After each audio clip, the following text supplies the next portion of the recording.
kahwin ni halang ni. Kahwin nak minta tolong Daimah sikit boleh duk. Kahwin ni 3 bulan dah tak kerja. Batu kuah cari lah kerja kahwin ni.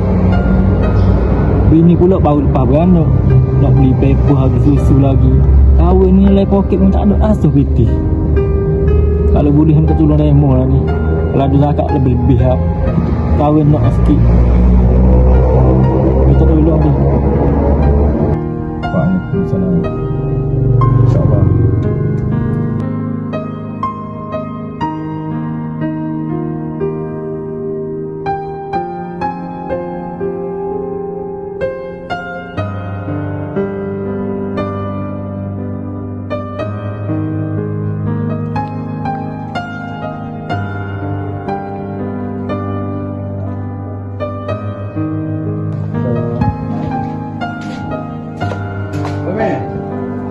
Oh, lama tak kelih. Siap. Siap. Aku dah buka. Buka. Sini. Oh. Siap deh.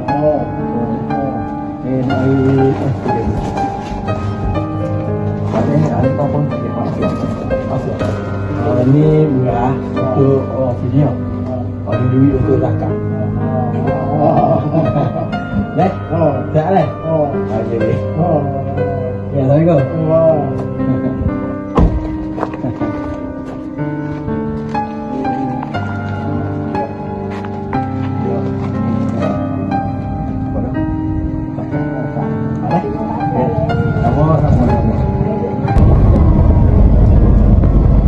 Apa cakap boleh dah tu? Ayolah. Hani pun ke nak ke anak. Oh, ke anak. Dia tak pakai ni lah. Supaya dia main nak. Wadah, dia kecil ni. Bagus. Kita sebanyak mana? Okey. Mudah rezeki lah. Amin. Okey.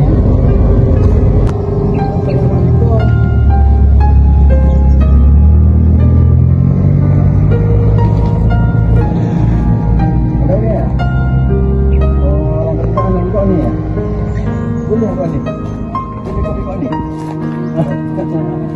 Alhamdulillah.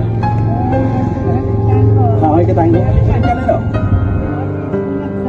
Tak puas. Kita tak sini tak tadi. Kita tak tadi. Ini duit. Ini zakat. Ini belah video. Boleh letak kita? Tak ada ha. Boleh. Ada kursi ya. Okey dah. Okey. Sama.